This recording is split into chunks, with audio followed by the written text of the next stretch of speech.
বৃশ্চিকের কোনো কারণবশত যাদের কোনো প্রিয় মানুষ বিয়োগ হয়েছে, কোনো কারণবশত যদি আপনার কাছের মানুষ চলে গিয়ে থাকে, তাদের কিন্তু এই মুহূর্তে ডেভেলপমেন্ট এক্সপেক্ট করতে পারেন। এন্ড অফ দ্য ডে গিয়ে আমি আপনাদের বলে দিচ্ছি, পজিটিভিটি বাড়বে। এন্ড অফ দ্য ডে গিয়ে আপনার সিচুয়েশন উন্নততর হবে। যারা চেষ্টা করছেন এমন কোনো বিষয়ের সাথে যুক্ত হওয়ার, যে বিষয়ে যুক্ত হলে কোথাও যেন গিয়ে আপনার ফাইন্যান্সিয়াল ডেভেলপমেন্ট বৃদ্ধিপ্রাপ্ত হয়, আপনার ফাইন্যান্সিয়াল ডেভেলপমেন্ট আরও উন্নততর হয়, তাদের কিন্তু উন্নতির জায়গা আমরা লক্ষ্য করতে পারছি।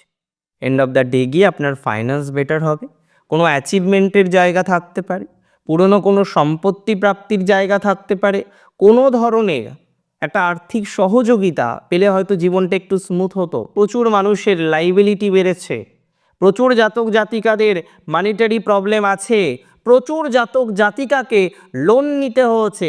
সেটা বাড়ির জন্য হতে পারে, সেটা আপনার প্রিয় ভেহিকেলের জন্য হতে পারে, সেটা অন্যান্য ধরনের একটা বিষয় হতে পারে। আমি মনে করি এই ধরনের ক্ষেত্রে পজিটিভিটি 100% বাড়বে। আমি মনে করি এই ধরনের ক্ষেত্রে সুযোগ সুবিধা যথেষ্ট পরিমাণে বৃদ্ধিপ্রাপ্ত হওয়ার সংযোগ রয়েছে এবং আপনার গ্রোথ কিন্তু বাড়বে।